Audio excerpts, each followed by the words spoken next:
नमस्कार दोस्तों, स्वागत है आपका अपने YouTube चैनल पारुल त्यागी पर। तो दोस्तों, आज हम सुनेंगे कार्तिक मास में सुना जाने वाला 32वां अध्याय। बोलिए श्री लक्ष्मी नारायण विष्णु भगवान की जय हो। भगवान श्री कृष्ण कहते हैं, हे प्रिय, यमराज की आज्ञा सिरोधार्य करते हुए प्रेतपति धनेश्वर को नरकों के समीप ले गया और उसे दिखाते हुए कहने लगा कि हे धनेश्वर, महान भय देने वाले इन नरकों की ओर दृष्टि डालो। इनमें पापी पुरुष सदैव दूतों द्वारा पुकारे जाते हैं। ये देखो, ये तत्व वाचुक नामक नरक है, जिसमें देह जलने के कारण पापी विलाप कर रहे हैं। जो मनुष्य भोजन के समय भूखों को भोजन नहीं देता, वह बार बार इस नरक में डाले जाते हैं। वह प्राणी जो गुरु, अग्नि, ब्राह्मण, गौ, वेद और राजा इनको लात मारता है, वह भयंकर नरक अतिशय पापों के करने पर मिलता है। आगे देखो, यह दूसरा नरक है, इसका नाम अंधतामिस्र है। इन पापियों को सुई की भांति मुख वाले तमोत नामक कीड़े काट रहे हैं। इस नरक में दूसरों का दिल दिखाने वाले पापी गिराए जाते हैं। और ये तीसरा नरक है, जिसका नाम कक्रे है। इस नरक में पापियों को आरे से चीरा जाता है। यह नरक भी असीम त्रवण आदि भेदों से 6 प्रकार का होता है। इसमें स्त्री तथा पुत्रों के वियोग कराने वाले मनुष्य को कड़ाही में पकाया जाता है। 2 प्रियजनों को दूर करने वाले मनुष्य भी असीमित मत नामक नरक में तलवार की धार से काटे जाते हैं और कुछ भेड़ियों के डर से भाग जाते हैं। अब अर्गल नामक ये चौथा नरक देखो, इसमें पापी विभिन्न प्रकार से चिल्लाते हुए इधर उधर भाग रहे हैं। यह नरक भी वध आदि भेदों से 6 प्रकार का है। अब तुम ये 5वां नरक देखो, जिसका नाम कुटशालिमिल है। इसमें अंगारों की तरह कष्ट देने वाले बड़े बड़े कांटे लगे हुए हैं। यह नरक भी यातना आदि भेदों से 6 प्रकार का है। इस नरक में पर स्त्री गमन करने वाले मनुष्य डाले जाते हैं। अब तुम ये 6वां नरक देखो, उल्वन नामक नरक में सिर नीचे करके पापियों को लटकाया जाता है। जो लोग भैया भक्ष्य का विचार नहीं करते, दूसरों की निंदा और चुगली करते हैं, वे इस नरक में डाले जाते हैं। दुर्गंध भेद से यह नरक भी 6 प्रकार का है। और ये 7वां नरक है, जिसका नाम कुंभिपाक है। यह अत्यंत भयंकर है और यह भी 6 प्रकार का है। इसमें महापात की मनुष्य को पकाया जाता है। इस नरक में सहस्त्रों वर्षों तक यातना भोगनी पड़ती है। यही रौरव नरक है। जो पाप इच्छा रहित किए जाते हैं वह सूखे, और जो पाप इच्छा पूर्वक किए जाते हैं वह पाप आर्द्र कहलाते हैं। इस प्रकार शुष्क और आर्द्र भेदों से ये पाप 2 प्रकार के होते हैं। इसके अलावा और भी अलग अलग 84 प्रकार के पाप हैं। अपकृण, पांडाकते, मलिनकर्ण, जाति, भंशकर्ण, उपाय, अतिपाप, महापाप, ये 7 प्रकार के पातक हैं। जो मनुष्य जैसा कर्म करता है, उसे इन 7 नरकों में उसके पाप कर्मों के अनुसार पकाया जाता है। क्योंकि तुम्हें कार्तिक व्रत करने वाले प्रभु भक्तों का संसर्ग प्राप्त हुआ है, उसके पुण्य की वृद्धि हो जाने के कारण ये सभी नरक तुम्हारे लिए निश्चय ही नष्ट हो गए हैं। इस प्रकार धनेश्वर को नरकों का दर्शन कराकर प्रेतराज उसे यक्ष लोक में ले गए। वहां जाकर उसे वहां का राजा बना दिया गया। वहीं कुबेर का अनुचर धनक्षय के नाम से प्रसिद्ध हुआ। बाद में महर्षि विश्वामित्र ने उसके नाम पर तीर्थ बनाया। कार्तिक मास का व्रत महाफल देने वाला है। इसके समतुल्य अन्य कोई दूसरा पुण्य कर्म नहीं है। जो भी मनुष्य इस व्रत को करता है, इस कथा को सुनता है अथवा सुनाता है, उसे मोक्ष की प्राप्ति होती है। तो इस प्रकार हमारा 32वां अध्याय समाप्त हुआ। बोलिए श्री विष्णु भगवान की जय हो। आइए अब हम सुनते हैं 33वां अध्याय। सूत जी ने कहा, इस प्रकार अत्यंत प्रिय सत्यभामा को ये कथा सुनाकर भगवान श्री कृष्ण संध्या उपासना करने के लिए माता के घर भी गए। यह कार्तिक मास का व्रत भगवान विष्णु को अति प्रिय है तथा भक्ति प्रदान करने वाला है। रात्रि जागरण, प्रातःकाल का स्नान, तुलसी वट सिंचन, उद्यापन और दीपदान, ये 5 कर्म भगवान विष्णु को प्रसन्न करने वाला है, इसलिए इनका पालन अवश्य करना चाहिए। ऋषि बोले, भगवान विष्णु को प्रिय, अधिक फल की प्राप्ति कराने वाले, शरीर को प्रत्येक अंग को प्रसन्न करने वाले कार्तिक महात्म्य आपने हमें बताया ये मोक्ष की कामना करने वाले अथवा भोग की इच्छा रखने वाले मनुष्य को ये व्रत अवश्य ही करना चाहिए। इसके अतिरिक्त हम आपसे एक बात पूछना चाहते हैं कि यदि कार्तिक मास का व्रत करने वाला मनुष्य किसी संकट में फंस जाए या वह किसी वन में हो या व्रती किसी रोग से ग्रस्त हो जाए तो उस मनुष्य को कार्तिक व्रत को किस प्रकार करना चाहिए, क्योंकि कार्तिक व्रत भगवान विष्णु को अत्यंत प्रिय है और इसे करने से मुक्ति एवं भक्ति प्राप्त होती है, इसीलिए इसे छोड़ना नहीं चाहिए। श्री सूत जी ने इसका उत्तर देते हुए कहा कि यदि कार्तिक का व्रत करने वाला मनुष्य किसी संकट में फंस जाए तो वह हिम्मत करके भगवान शंकर या भगवान विष्णु के मंदिर जो भी पास हो उसमें जाकर रात्रि जागरण करे। यदि व्रती घने जंगल में फंस जाए तो फिर पीपल के वृक्ष के नीचे या तुलसी के वन में जाकर जागरण करे। भगवान विष्णु की प्रतिमा के सामने बैठकर विष्णु जी का कीर्तन करे। ऐसा करने से सहस्त्रों गायों के दान के समान फल की प्राप्ति होती है। जो मनुष्य विष्णु जी के कीर्तन में बाजा बजाता है उसे बाजपेय यज्ञ के समान फल की प्राप्ति होती है। और हरि कीर्तन में नृत्य करने वाले मनुष्य को सभी तीर्थों में स्नान करने का फल प्राप्त होता है।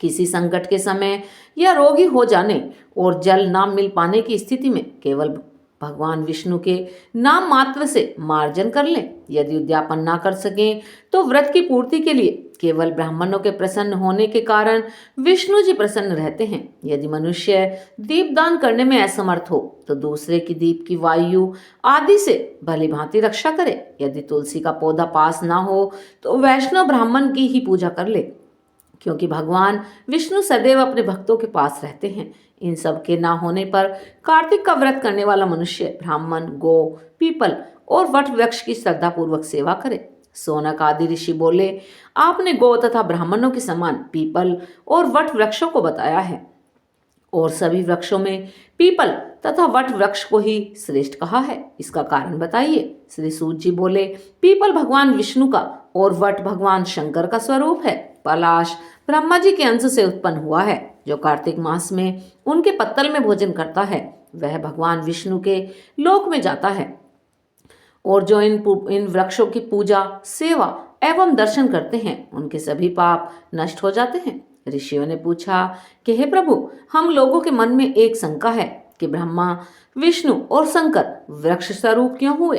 कृपया आप हमारी इस शंका का निवारण कीजिए। श्री सूत जी बोले, प्राचीन काल में भगवान शिव तथा माता पार्वती विहार कर रहे थे। उस समय उनके विहार में विघ्न उपस्थित करने के उद्देश्य से अग्निदेव ब्राह्मण का रूप धारण करके वहां पहुंचे। विहार के आनंद के वशीभूत हो जाने के कारण कुपित होकर माता पार्वती ने सभी देवताओं को श्राप दे दिया।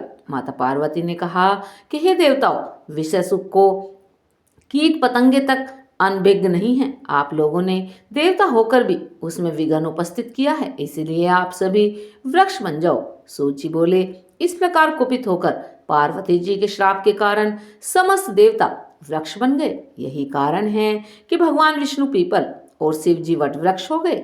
इसलिए भगवान विष्णु का शनिदेव के साथ योग होने के कारण केवल शनिवार को ही पीपल को छूना चाहिए, अन्य किसी भी दिन नहीं छूना चाहिए। इस प्रकार हमारा 33वां अध्याय समाप्त हुआ। बोलिए श्री विष्णु भगवान लक्ष्मी नारायण की जय हो। अब हम सुनेंगे 34वां अध्याय। बोलिए श्री विष्णु भगवान की जय हो। ऋषियों ने पूछा कि हे सूत जी, पीपल के वृक्ष की शनिवार के अलावा सप्ताह के शेष दिनों में पूजा क्यों नहीं की जाती? श्री सूत जी बोले कि हे ऋषियों, समुद्र मंथन करने से देवताओं को जो रत्न प्राप्त हुए उनमें से देवताओं ने लक्ष्मी और कौस्तुभ मणि भगवान विष्णु को समर्पित कर दी थी। जब भगवान विष्णु लक्ष्मी जी से विवाह करने के लिए तैयार हुए तो लक्ष्मी जी बोली कि हे प्रभु, जब तक मेरी बड़ी बहन का विवाह नहीं हो जाता तब तक मैं छोटी बहन आपसे किस प्रकार विवाह कर सकती हूँ, इसीलिए आप पहले मेरी बड़ी बहन का विवाह करा दें, इसके बाद आप मुझसे विवाह कर लेंगे। यही नियम है जो प्राचीन काल से चला आ रहा है। सूत जी ने कहा, लक्ष्मी जी के मुख से ऐसे वचन सुनकर भगवान विष्णु ने लक्ष्मी जी की बड़ी बहन का विवाह उद्दालक ऋषि के साथ संपन्न करा दिया। लक्ष्मी जी की बड़ी बहन लक्ष्मी जी बड़ी कुरूप थी। उनका मुख बड़ा, दांत चमकते हुए, उसकी देह वृद्धा की भांति, नेत्र बड़े बड़े और बाल रूखे थे। भगवान विष्णु द्वारा आग्रह किए जाने पर ऋषि उद्दालक उससे विवाह करके उसे वेद मंत्रों की ध्वनि से गुंजाते हुए अपने आश्रम ले आए। वेद ध्वनि से गुंजित हवन के पवित्र धुएं से सुगंधित उस ऋषि के सुंदर आश्रम को देखकर लक्ष्मी को बहुत दुख हुआ। वह महर्षि उद्दालक से बोली, चूंकि इस आश्रम में वेद ध्वनि गूंज रही है, इसलिए ये स्थान मेरे रहने योग्य नहीं है।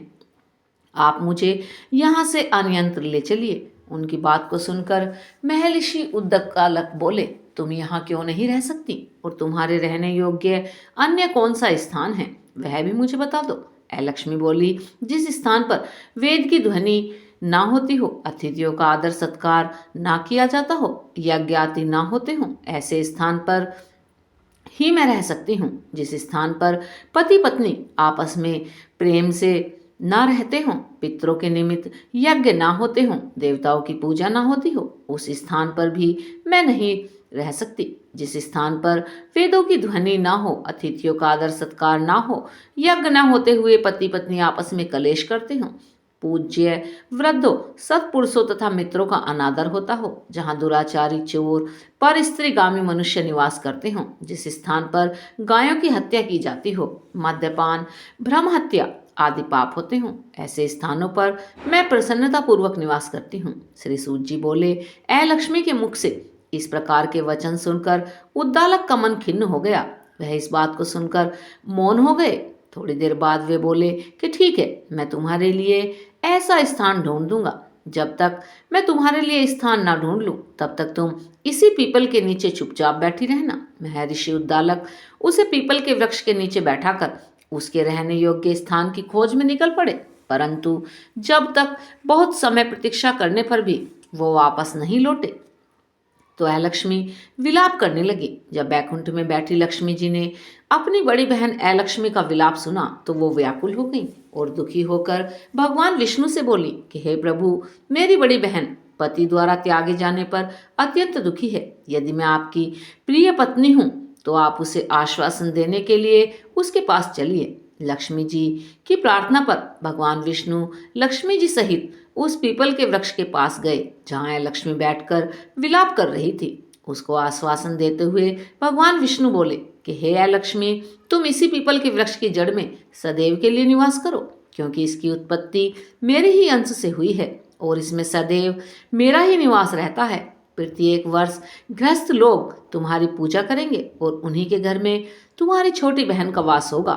स्त्रियों को तुम्हारी पूजा विभिन्न उपहारों से करनी चाहिए। मनुष्य को पुष्प, धूप, दीप, गंध आदि से तुम्हारी पूजा करनी चाहिए, तभी तुम्हारी छोटी बहन लक्ष्मी उन पर प्रसन्न होंगी। श्री सूत जी बोले, ऋषियों, मैंने आपको भगवान श्री कृष्ण, सत्यभामा तथा पृथु नारद का संवाद सुना दिया है, जिसे सुनने से ही मनुष्य के समस्त पापों का नाश हो जाता है और अंत में वैकुंठ की प्राप्ति होती है। यदि आप भी कुछ पूछना चाहते हैं तो अवश्य पूछिए, मैं उसे अवश्य ही बतलाऊंगा। सूत जी के वचन सुनकर सोनक आदि ऋषि थोड़ी देर तक प्रसन्नचित्त वहीं बैठे रहे। तत्पश्चात वे लोग बद्री नारायण जी के दर्शन हेतु चल दिए। जो मनुष्य इस कथा को सुनता है या सुनाता है, उसे इस संसार में समस्त सुख प्राप्त होते हैं। इस प्रकार 34वां अध्याय समाप्त हुआ। बोलिए श्री लक्ष्मीपति नारायण की जय हो।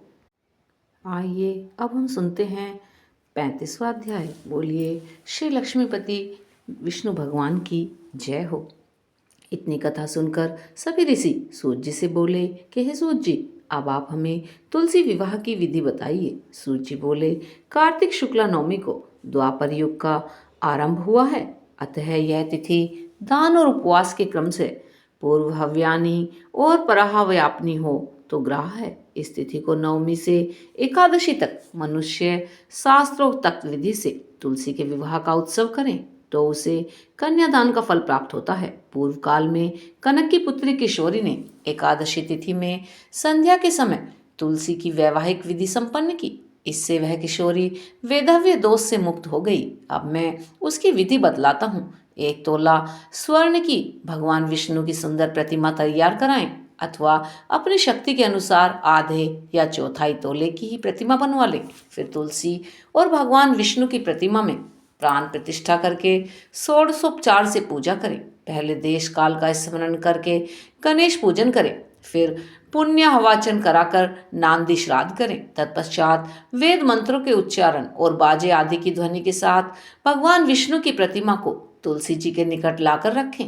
प्रतिमा को वस्त्रों से आच्छादित करना चाहिए। उस समय भगवान का आवाहन करें, भगवान केशव आइए देव, मैं आपकी पूजा करूंगा, आपकी सेवा में तुलसी को समर्पित करूंगा, आप मेरे संपूर्ण मनोरथों को पूर्ण कीजिए। इस प्रकार आह्वान के पश्चात 3 बार अर्घ्य, पाद और विष्ठर का उच्चारण करके इन्हें बारी बारी से भगवान को समर्पित करें। फिर आचमनीय पद का 3 बार उच्चारण करके भगवान को आचमन कराएं। इसके बाद कांसे के बर्तन में दही, घी और मधु रखकर उसे कांस्य के पात्र से ही ढक दें तथा भगवान को अर्पण करते हुए इस प्रकार कहें कि हे वासुदेव, आपको नमस्कार है। ये मधुपर्क दूध, घी तथा शहद के मिश्रण को मधुपर्क कहते हैं, ग्रहण कीजिए।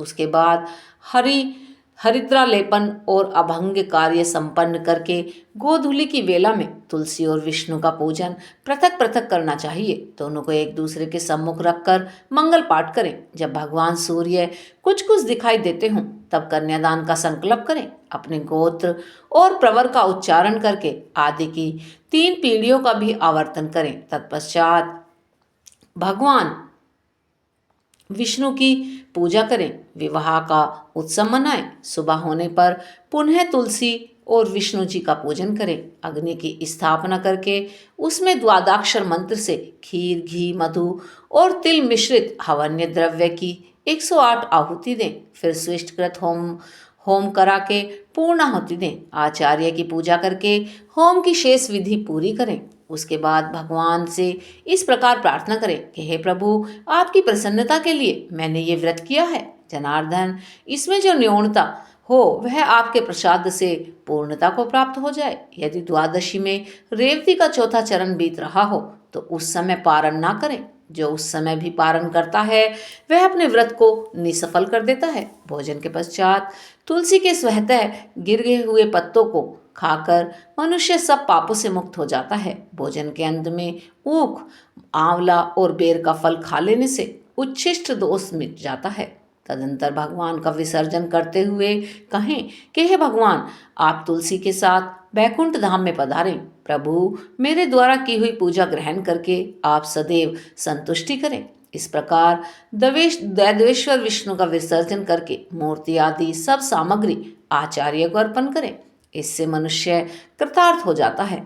इस विधि को सुनकर सूत जी ने ऋषियों से कहा कि हे ऋषियों, इस प्रकार जो मनुष्य श्रद्धापूर्वक सत्य, शांति और संतोष को धारण करता है, भगवान विष्णु को तुलसी दल समर्पित करता है, उसके सभी पापों का नाश हो जाता है और वह इस संसार के सुखों को भोगकर अंत में विष्णु लोक को प्राप्त होता है। ऋषिवरों, ये कार्तिक मास सब रोगों और संपूर्ण पापों का नाश करने वाला है। जो मनुष्य इस महात्म्य को भक्तिपूर्वक पढ़ता है और जो सुनकर धारण करता है वह सब पापों से मुक्त हो भगवान विष्णु के लोक में जाता है। जिसकी बुद्धि खोटी हो तथा जो श्रद्धा से हीन हो, ऐसे किसी भी मनुष्य को यह महात्म्य नहीं सुनना चाहिए। तो इस प्रकार आज हमारे कार्तिक मास के सारे अध्याय 35 संपूर्ण हुए। जिस तरह आपने भक्ति भाव से विष्णु भगवान की पूजा करते हुए इन सब को सुना, हाथ जोड़कर प्रार्थना करते हैं कि भगवान विष्णु और माता लक्ष्मी आपकी मनोकामना अवश्य पूर्ण करें। बोलिए श्री लक्ष्मीपति विष्णु भगवान की जय हो। अब हम सुनते हैं लपसी और तपसी की पावन कथा, जिसे सभी को सुनना चाहिए। कोई भी कथा कहानी तभी पूरी होती है जब हम लपसी और तपसी की कथा को सुनते हैं। एक तपसी था, एक लपसी था। तपसी रोज भगवान की तपस्या करता और लपसी रोज सवा सेर की लापसी बनाकर भोग लगाता, घंटी बजाता और चीम लेता। एक दिन दोनों में झगड़ा हो गया। तपसी बोला कि मैं बड़ा हूँ। लपसी कहने लगा नहीं नहीं, मैं बड़ा हूँ। तब तपसी बोला कि मैं रोज भगवान की तपस्या करता हूँ, इसीलिए मैं ही बड़ा हूँ। तब लपसी बोला मैं रोज भगवान को सवा सेर की लापसी का भोग लगाता हूँ, इसीलिए मैं बड़ा हूँ। अब दोनों आपस में झगड़ रहे थे। नारद जी वहाँ से गुजरे तो दोनों को झगड़ते हुए देखा और पूछने लगे कि तुम लोग क्यों झगड़ रहे हो। तब दोनों ने अपनी अपनी बात कह दी। नारद जी बोले, तुम लोग आपस में झगड़ा मत करो, तुम में से कौन बड़ा है इस बात का फैसला मैं कल कर दूंगा। अगले दिन सुबह सुबह तपसी और लपसी दोनों नहाकर आ रहे थे। नारद जी ने दोनों के रास्ते में 1.25 करोड़ की अंगूठी रख दी। तब तपसी ने अंगूठी देखी तो उसने तुरंत उठा ली। इतनी कीमती अंगूठी देखकर उसके मन में लालच आ गया। सोचने लगा कि इतनी बड़ी कीमती अंगूठी है, इसे बेचूंगा, बहुत सारे पैसे मिलेंगे। उन पैसों से एक बहुत बड़ा यज्ञ करूंगा और अपने आप को बड़ा साबित कर दूंगा। उधर लपसी ने अंगूठी देखी तो सोचने लगा, अरे किसी की कीमती अंगूठी गिर गई है, लेकिन उसने अंगूठी को हाथ तक न लगाया। सोचने लगा, कहीं मैंने उठा ली तो चोर डाकू मेरे पीछे पड़ जाएंगे और कहीं मुझे मार दिया तो। वह रोज की तरह 1.25 सेर की लापसी बनाकर भगवान को भोग लगाया, घंटी बजाई और झीम लिया। थोड़ी देर में नारद मुनि वहां पर आए और दोनों कहने लगे कि बताओ नारद जी, हम दोनों में से कौन बड़ा है। तब नारद जी ने कहा कि दोनों खड़े हो जाओ। अब दोनों जैसे ही खड़े हुए, तपसी के पैर के नीचे से के अंगूठे के नीचे से अंगूठी निकली। उसने तपस्या करते समय अपने पैर के नीचे छुपा ली थी। नारद जी तपसी से बोले कि इतनी तपस्या कर ली तूने, पर तेरे मन का लालच अभी तक नहीं गया। अब तुझे तेरी तपस्या का कोई फल नहीं मिलेगा। इतना सुनना था कि तपसी तो जोर जोर से रोने लगा। रोते रोते नारद जी के पैरों में गिर गया। बोला, महाराज दया कीजिए और बताइए कि मुझे मेरी तपस्या का फल कैसे मिलेगा। तब नारद जी बोले, जो अपने घर में गाय कुत्ते की रोटी नहीं बनाएगा उसकी तपस्या का फल तुझे मिल जाएगा। दीपक जलाकर हाथ नहीं जोड़ेगा, ब्राह्मण को भोजन कराकर दक्षिणा नहीं देगा, तब उसकी तपस्या का फल तुझे मिल जाएगा। साड़ी देकर भेंट नहीं देगा, तब उसकी तपस्या का फल भी तुझे मिल जाएगा। और जो सारी कहानी कहकर तेरी कहानी नहीं कहेगा, तब उसके सारे पुण्य फल तुझे ही प्राप्त हो जाएंगे। बस तभी से सभी कथा कहानी के साथ तपसी लपसी की कथा जरूर सुननी चाहिए, नहीं तो किसी भी कथा कहानी का फल नहीं मिलता। आइए अब हम करते हैं तुलसी माता की आरती। तुलसी महारानी नमो नमो, हर की पटरानी नमो नमो। तुलसी महारानी नमो नमो, हर की पटरानी नमो नमो। धन पूरन तुलसी तप कीनो, शाल ग्राम बनी पटरानी नमो नमो। तुलसी महारानी नमो नमो, हर की पटरानी नमो नमो। जाके पत्र मंजरी कोमल, श्रीपति कमल चरण लपटानी नमो नमो। तुलसी महारानी नमो नमो, हर की पटरानी नमो नमो। कौन से महीने में बोई रानी तुलसा, कौन से महीने में हुई हरियाली नमो नमो। तुलसी महारानी नमो नमो, हर की पटरानी नमो नमो। कौन से महीने में हुई तेरी पूजा, कौन से महीने में हुई पटरानी नमो नमो। तुलसी महारानी नमो नमो, हर की पटरानी नमो नमो। साढ़ मास में बोई रानी तुलसा, सावन मास में हुई हरियाली नमो नमो। तुलसी महारानी नमो नमो, हर की पटरानी नमो नमो। कार्तिक मास में हुई तेरी पूजा, मंगसिर मास में हुई पटरानी नमो नमो।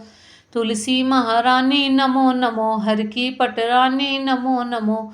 धूप दीप नैवेद्य आरती, पुष्पन की बरसा बरसानी नमो नमो। तुलसी महारानी नमो नमो, हर की पटरानी नमो नमो। 56 भोग 3600 व्यंजन, बिन तुलसी हरि एक न मानी नमो नमो। तुलसी महारानी नमो नमो। जो कोई तुलसी जी को सवेरे को गावे, श्री कृष्ण के दर्शन पावे नमो नमो। तुलसी महारानी नमो नमो, हर की पटरानी नमो नमो।